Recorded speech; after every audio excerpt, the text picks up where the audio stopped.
श्रीमद् भागवत महापुराण दशम स्कंध अध्याय 14। ब्रह्मा जी के द्वारा भगवान की स्तुति। ब्रह्मा जी ने स्तुति की, प्रभो एकमात्र आप ही स्तुति करने योग्य हैं।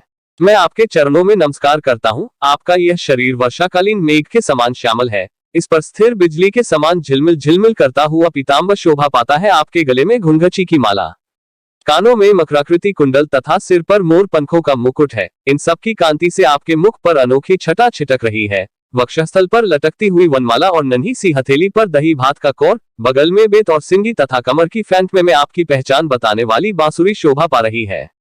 आपके कमल से सुकोमल परम सुकुमार चरण और यह गोपाल बालक का सुमधुर वेश स्वयं प्रकाश परमात्मन। आपका यह श्री विग्रह भक्तों की लालसा अभिलाषा पूर्ण करने वाला है। यह आपकी चिन्मयी इच्छा का मूर्तिमान स्वरूप मुझ पर आपका साक्षात कृपा प्रसाद है। मुझे अनुग्रहित करने के लिए ही आपने इसे प्रकट किया है। कौन कहता है कि यह पंचभूतों की रचना है? प्रभो यह तो अप्राकृत शुद्ध सत्व में है। मैं या और कोई समाधि लगाकर भी आपके इस सच्चिदानंद विग्रह की महिमा नहीं जान सकता। फिर आत्मानंदानुभव स्वरूप साक्षात आपकी ही महिमा को तो कोई एकाग्र मन से भी कैसे जान सकता है? प्रभो जो लोग ज्ञान के लिए प्रयत्न न करके अपने स्थान में ही स्थित रहकर केवल सत्संग करते हैं और आपके प्रेमी संत पुरुषों के द्वारा गई हुई आपकी लीला कथा का जो उन लोगों के पास रहने से अपने आप सुनने को मिलती है, शरीर वाणी और मन से विन्यावनत होकर सेवन करते हैं, यहाँ तक कि उसे ही अपना जीवन बना लेते हैं, उसके बिना जी ही नहीं सकते। प्रभो यद्यपि आप पर त्रिलोकी में कोई कभी विजय नहीं प्राप्त कर सकता, फिर भी वे आप पर विजय प्राप्त कर लेते हैं। आप उनके प्रेम के अधीन हो जाते हैं। भगवान आपकी भक्ति सब प्रकार से कल्याण का मूल स्रोत उद्गम है। जो लोग उसे छोड़कर केवल ज्ञान की प्राप्ति के लिए श्रम उठाते और दैख भोगते हैं, उनको बस क्लेश ही क्लेश हाथ लगता है और कुछ नहीं। जैसे थोथी भूसी कूटने वाले को केवल श्रम ही मिलता है, चावल नहीं। हे अच्युत, हे अनंत, इस लोकों में पहले भी बहुत से योगी हो गए हैं। जब उन्हें योगादि के द्वारा आपकी प्राप्ति न हुई, तब उन्होंने अपने लौकिक और वैदिक समस्त कर्म आपके चरणों में समर्पित कर दिए। उन समर्पित कर्मों से तथा आपकी लीला कथा से उन्हें आपकी भक्ति प्राप्त हुई। उस भक्ति से ही आपके स्वरूप का ज्ञान प्राप्त करके उन्होंने बड़ी सुगमता से आपके परमपद की प्राप्ति कर ली। हे अनंत, आपके सगुण निर्गुण दोनों स्वरूपों का ज्ञान कठिन होने पर भी निर्गुण स्वरूप की महिमा इंद्रियों का प्रत्याहार करके शुद्ध अंतःकरण से जानी जा सकती है। जानने की प्रक्रिया यह है कि विशेष आकर के परित्याग पूर्वक आत्माकार अंतःकरण का साक्षात्कार किया जाए। यह आत्माकार घट पटादि रूप के समान ज्ञेय नहीं है, प्रत्युत आवरण का भांग मात्र है। यह साक्षात्कार, यह ब्रह्म है, मैं ब्रह्म को जानता हूँ, इस प्रकार नहीं, किंतु स्वयं प्रकाश रूप से ही होता है। परंतु भगवान जिन समर्थ पुरुषों ने अनेक जन्मों तक परिश्रम करके पृथ्वी का एक एक परमाणु, आकाश के हिमकण तथा उसमें चमकने वाले नक्षत्र एवं तारों तक को गिन डाला है, उसमें भी भला ऐसा कौन हो सकता है जो आपके सगुण स्वरूप के अनंत गुणों को गिन सके? प्रभो आप केवल संसार के कल्याण के लिए ही अवतीर्ण हुए हैं। सो भगवान आपकी महिमा का ज्ञान तब बड़ा ही कठिन है। इसलिए जो पुरुष क्षण क्षण पर बड़ी उत्सुकता से आपकी कृपा का ही भली भांति अनुभव करता रहता है और प्रारब्ध के अनुसार जो कुछ सुख या दैख प्राप्त होता है उसे निर्विकार मन से भोग लेता है, एवं जो प्रेम पूर्ण हृदय, गदगद वाणी और पुलकित शरीर से अपने को आपके चरणों में समर्पित करता रहता है, इस प्रकार जीवन व्यतीत करने वाला पुरुष ठीक वैसे ही आपके परम पद का अधिकारी हो जाता है जैसे अपने पिता की संपत्ति का पुत्र।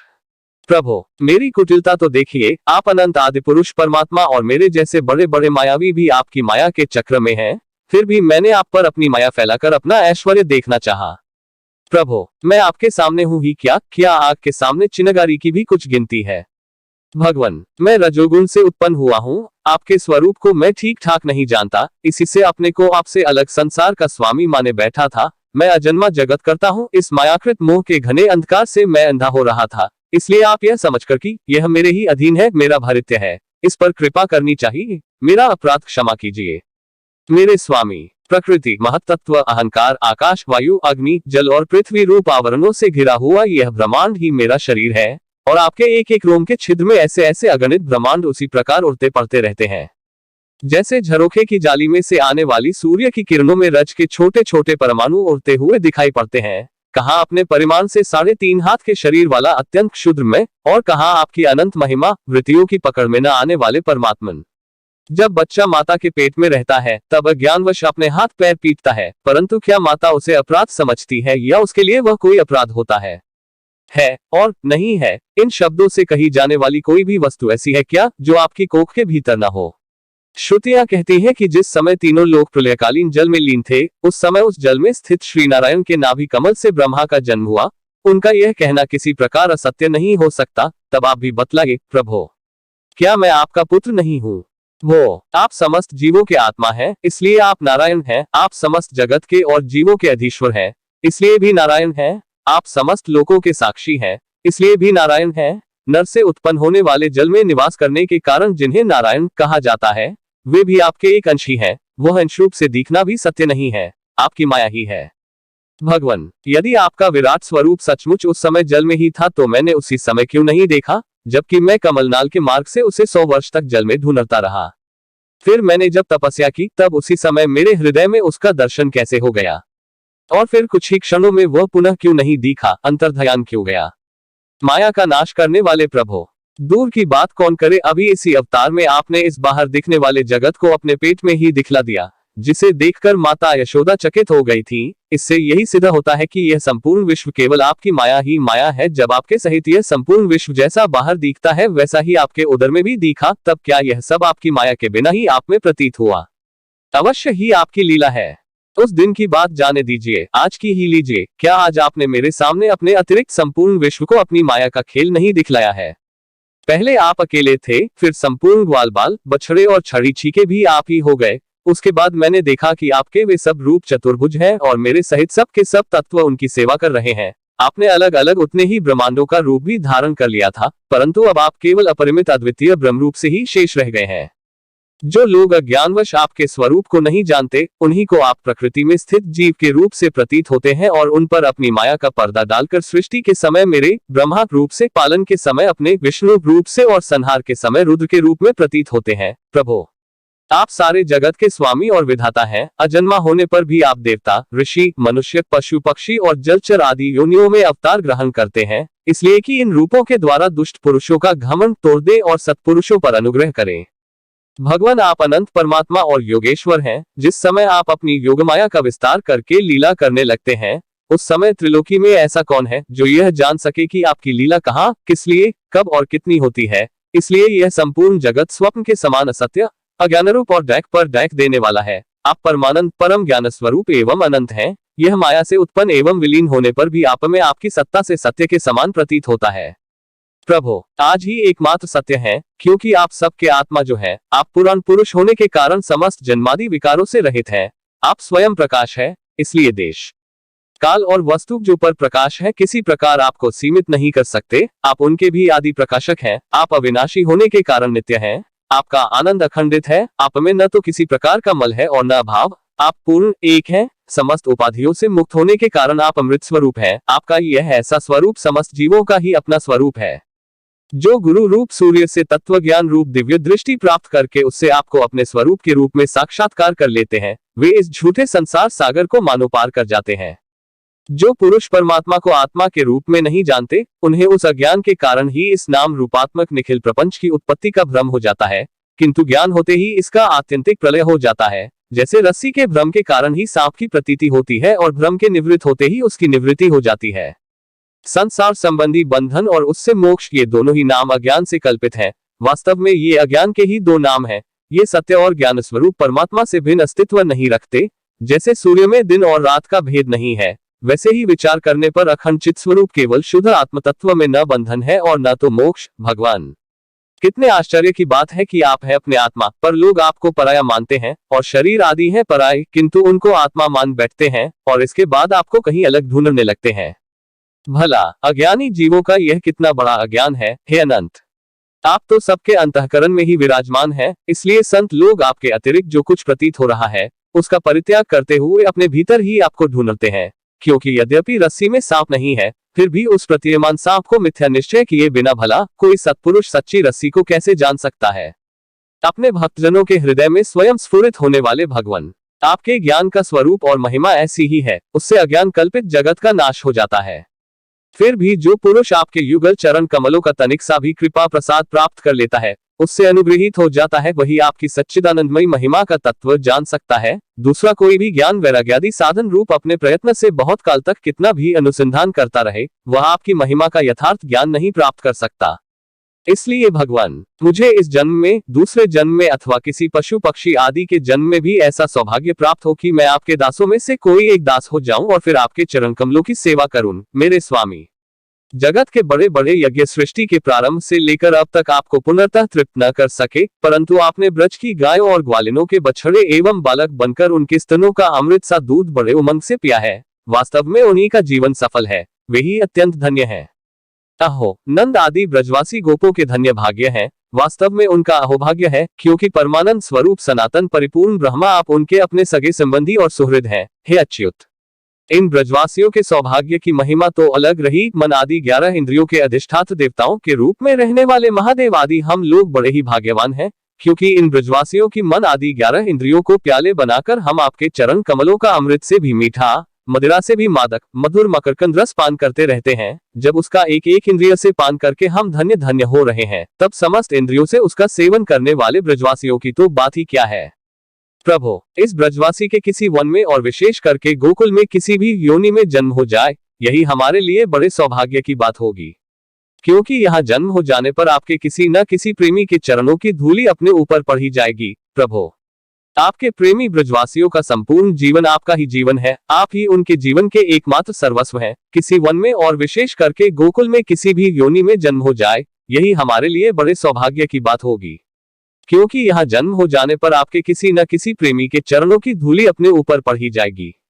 प्रभु, आपके प्रेमी ब्रजवासियों का संपूर्ण जीवन आपका ही जीवन है, आप ही उनके जीवन के एकमात्र सर्वस्व हैं, इसलिए उनके चरणों की धूलि मिलना आपके ही चरणों की धूलि मिलना है, और आपके चरणों की धूलि को तो श्रुतियां भी अनादि काल से अब तक ढूंढ ही रही हैं, देवताओं के भी आराध्य देव। प्रभु, इन ब्रजवासियों को इनकी सेवा के बदले में आप क्या फल देंगे? संपूर्ण फलों के फल स्वरूप आपसे बढ़कर और कोई फल तो है ही नहीं, यह सोचकर मेरा चित्त मोहित हो रहा है।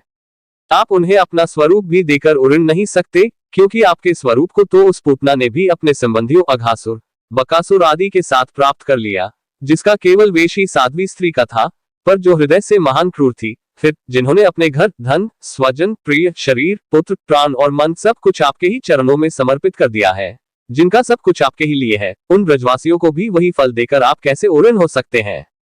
सच्चिदानंद स्वरूप श्याम सुंदर तभी तक राग द्वेष आदि चोरों के समान सर्वस्व अपहरण करते रहते हैं, तभी तक घर और उसके संबंधी कैद की तरह संबंध के बंधनों में बांध रखते हैं, और तभी तक मोह पैर की बेड़ियों की तरह जकड़े रखता है, जब तक जीव आपका नहीं हो जाता। प्रभु, आप विश्व के बखेड़े से सर्वथा रहित हैं, फिर भी अपने शरणागत भक्तजनों को अनंत आनंद वितरण करने के लिए पृथ्वी में अवतार लेकर विश्व के समान ही लीला विलास का विस्तार करते हैं। मेरे स्वामी, बहुत कहने की आवश्यकता नहीं, जो लोग आपकी महिमा जानते हैं वे जानते रहें। मेरे मन, वाणी और शरीर तो आपकी महिमा जानने में सर्वथा असमर्थ है।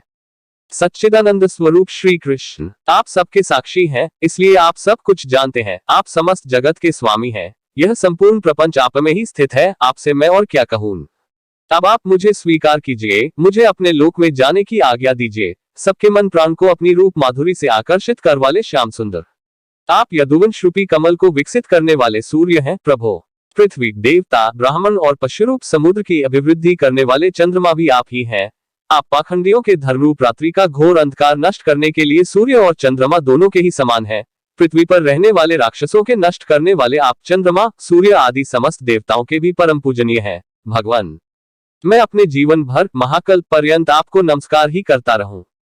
श्री सुखदेव जी कहते हैं, परीक्षित, संसार के रचयिता ब्रह्मा जी ने इस प्रकार भगवान श्री कृष्ण की स्तुति की। इसके बाद उन्होंने 3 बार परिक्रमा करके उनके चरणों में प्रणाम किया और फिर अपने गंतव्य स्थान सत्यलोक में चले गए। ब्रह्मा जी ने बछड़ों और ग्वालबालों को पहले ही यथास्थान पहुंचा दिया था।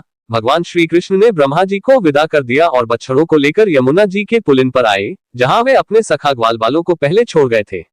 परीक्षित, अपने जीवन सर्वस्व प्राणवल्लभ श्री कृष्ण के वियोग में यद्यपि 1 वर्ष बीत गया था, तथापि उन ग्वालबालों को वह समय आधे क्षण के समान जान पड़ा।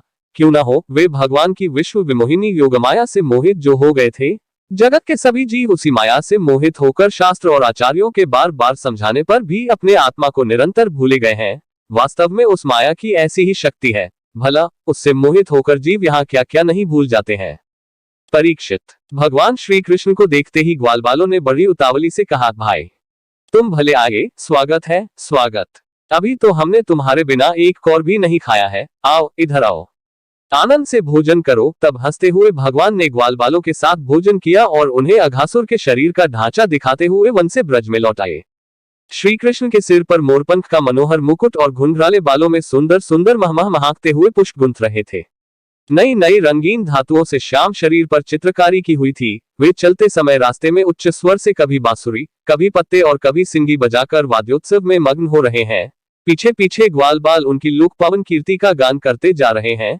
कभी वे नाम ले लेकर अपने बछड़ों को पुकारते, तो कभी उनके साथ लाड़ लड़ाने लगते। मार्ग के दोनों ओर गोपियां खड़ी हैं। जब वे कभी तिरछे नेत्रों से उनकी नजर में नजर मिला देते हैं, तब गोपियां आनंद मुग्ध हो जाती है। इस प्रकार भगवान श्री कृष्ण ने गोष्ठ में प्रवेश किया। परीक्षित, उसी दिन बालकों ने ब्रज में जाकर कहा कि आज यशोदा मैया के लाडले नंदनंदन ने वन में एक बड़ा भारी अजगर मार डाला है और उससे हम लोगों की रक्षा की है। राजा परीक्षित ने कहा, ब्रह्मन, ब्रजवासियों के लिए श्री कृष्ण अपने पुत्र नहीं थे, दूसरे के पुत्र थे। फिर उनका श्री कृष्ण के प्रति इतना प्रेम कैसे हुआ? ऐसा प्रेम तो उनका अपने बालकों पर भी पहले कभी नहीं हुआ था। आप कृपा करके बतलाइए, इसका क्या कारण है? श्री सुखदेव जी कहते हैं, राजन, संसार के सभी प्राणी अपने आत्मा से ही सबसे बढ़कर प्रेम करते हैं। पुत्र से, धन से या और किसी से जो प्रेम होता है वह तो इसलिए कि वे वस्तुएं अपने आत्मा को प्रिय लगती हैं। राजेंद्र, यही कारण है कि सभी प्राणियों का अपने आत्मा के प्रति जैसा प्रेम होता है वैसा अपने कहलाने वाले पुत्र, धन और ग्रह आदि में होता।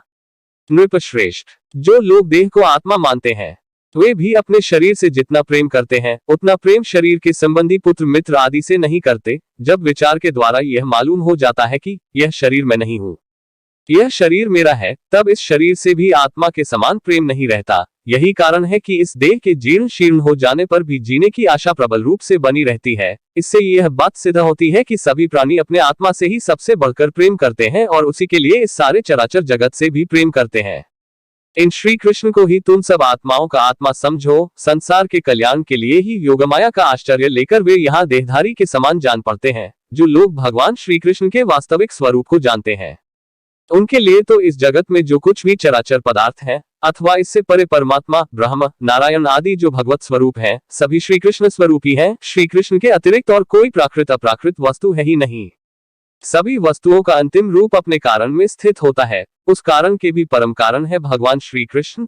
तब भला बताओ किस वस्तु को श्री कृष्ण से भिन्न बतलाएं? जिन्होंने पुण्य कीर्ति मुकुंद मुरारी के पद पल्लव की नौक का आश्रय लिया है, जो कि सत्पुरुषों का सर्वस्व है, उनके लिए यह भव सागर बछड़े के खुर के गड्ढे के समान है। उन्हें परमपद की प्राप्ति हो जाती है और उनके लिए विपत्तियों का निवास स्थान यह संसार नहीं रहता।